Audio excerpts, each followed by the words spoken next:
How do we even think about new technology? Artificial intelligence being the new one. I stole these thoughts from Neil Postman.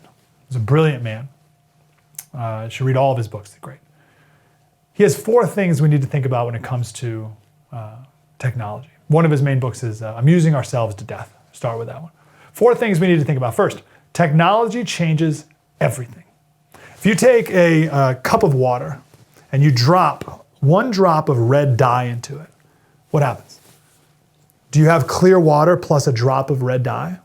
Obviously not. You got a whole new coloration of every water molecule. You now have red water. A new technology doesn't just add something, it changes everything. In the year 1500, after the printing press was invented, you did not have old Europe plus the printing press. You had a different Europe.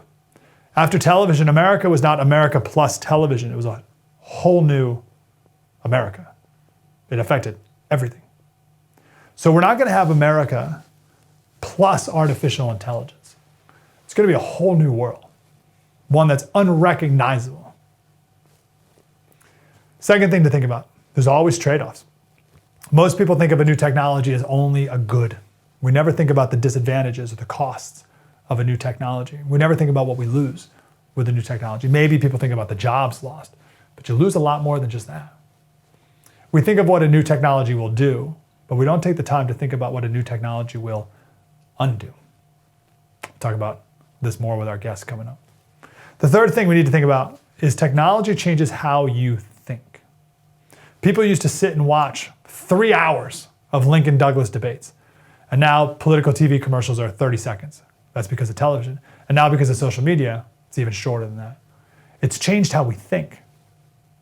Now people complain about how long Avatar is. It's 3 hours of in-your-face sensory overload explosion like never before in human history. And people are like, nah, it's too long. We used to sit and listen to complex political discussions for longer than that. And now we can't. It's changed how we think. I think for the worse. AI will do just the same. And fourth, people think technology is inevitable. They're like, well, of course we invented the refrigerator. Of course we invented the TV. Of course we invented the computer. Of course we invented the internet. Of course that was going to happen. And the problem with that thinking, which is wrong, but the problem with that thinking is when you think something is naturally occurring, like, well, of course the computer, right?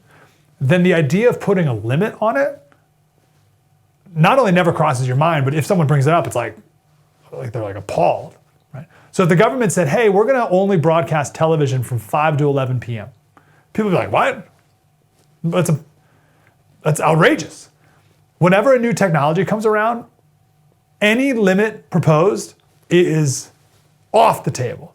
Like when iPads first started, the education industrial complex was like, iPads for every kid in every classroom across the country. And everyone was like, great, gotta do it. No questions asked. It's like, whoa, how about we slow down here? I'll save the rest for the guests. But just know technology changes everything, including how you think.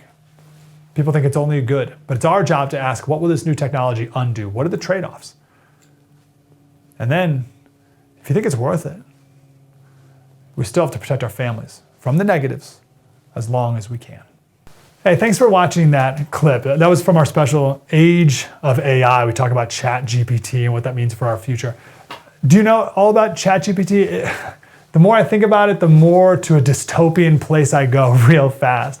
We also have a podcast. It's called Politics by Faith. And one of the themes of the podcast is there's nothing new under the sun. And you think, well, artificial intelligence, that's pretty new, Slater. It's really not.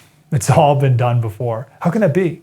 That's what we break down in the podcast. Because when you know something's been done before, and you get that historical perspective with some biblical peace, all that anxiety washes right away. And it's a wonderful thing. Please download that podcast anywhere you listen to podcasts called Politics by Faith. We'll see you there.